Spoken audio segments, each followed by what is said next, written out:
Friends, આજે ફરીથી plus accounting સોફ્ટવેરમાં એક નવો પણ જોશું. ફ્રેન્ડ્સ, આજનો આપણો મોડ છે સેલ્સ રિટર્ન. કાલે આપણે સેલ્સ ઇનવોઇસ જોયું, એના સેટઅપ જોયા. આજે ફ્રેન્ડ્સ સેલ્સ રિટર્ન જોશું. તો અહીં સૌપ્રથમ સેટઅપમાં જશું. અહીં સૌપ્રથમ સેલ્સ એન્ટ્રીમાં સેલ્સ રિટર્નના તમને ઓપ્શન બતાવી દઉં કે કેટલા ઓપ્શન આવે છે. અહીં આપણે સેલ્સ ઇનવોઇસની એન્ટ્રી કરીએ તો અહીં ડેબિટ લઈ લેશું. ત્યાર પછી પાર્ટી છે A to Z. હવે ફ્રેન્ડ્સ, અહીં જીએસટી ટેક્સ ઇનવોઇસ એ બધું લઈ લેશું. હવે ફ્રેન્ડ્સ, અહીં કેશમાં કોઈને માલ આપેલો છે એ રિટર્ન કરીશું. અહીં કેશ, અહીં ડાયરેક્ટ કેશ એકાઉન્ટ આપણે જોવા મળશે. હવે અહીંયા આપણે પાર્ટીનું નામ લખવું છે, તો એ બધું કઈ રીતે કરી શકીએ. તો સૌ પ્રથમ સેટઅપમાં જશું. એમાં ફ્રેન્ડ્સ વાઉચર સેટઅપ,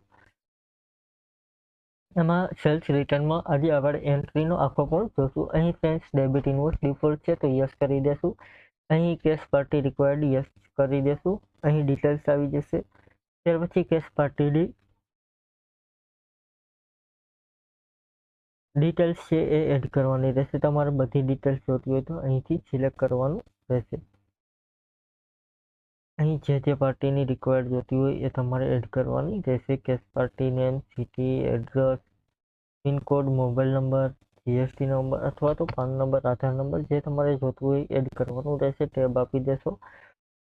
ત્યાર પછી ડોક્યુમેન્ટ અને ડેટની રિક્વાયર્ડ જોતી હોય તો યસ કરવાનું રહેશે. ક્લોઝિંગ બેલેન્સની રિક્વાયર્ડ જોતી હોય સેલ્સ રિટર્નમાં તો અહીંયા યસ કરી દેશું.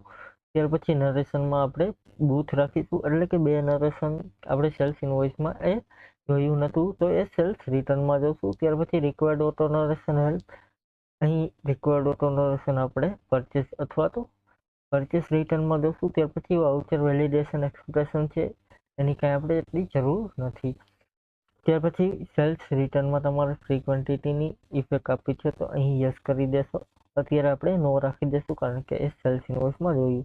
ત્યાર પછી જીએસટીના રૂલ્સ તમારે જોતા હોય તો અહીં સ્ટ્રીક અથવા તો વોર્નિંગ રાખી શકો છો. તમે સેટઅપ આપણું સેવ કરી દેશું. ટ્રાન્ઝેક્શનમાં જઈ સેલ્સ એન્ટ્રીમાં સેલ્સ રિટર્ન ઇનવોઇસ નવું ક્રિએટ કરીશું. અહીં ફ્રેન્ડ્સ આપણે કેશ લેશું તો હવે કેશમાં પાર્ટીની ડિટેલ્સ એડ કરવા દેશે. ઓકે કરી દેશું. અહીં GST tax invoice bill number રાખી તમારે કયા બિલમાંથી સેલ્સ રિટર્ન થયું છે તો અહીં બિલ નંબર લઈ લેશું. GB7 એન્ટર આપી દેશું. ત્યાર પછી બિલ નંબર અહીં નવા એડ કરી દેશું. ડોક્યુમેન્ટ નંબર, ડેટ એડ કરી દેશું.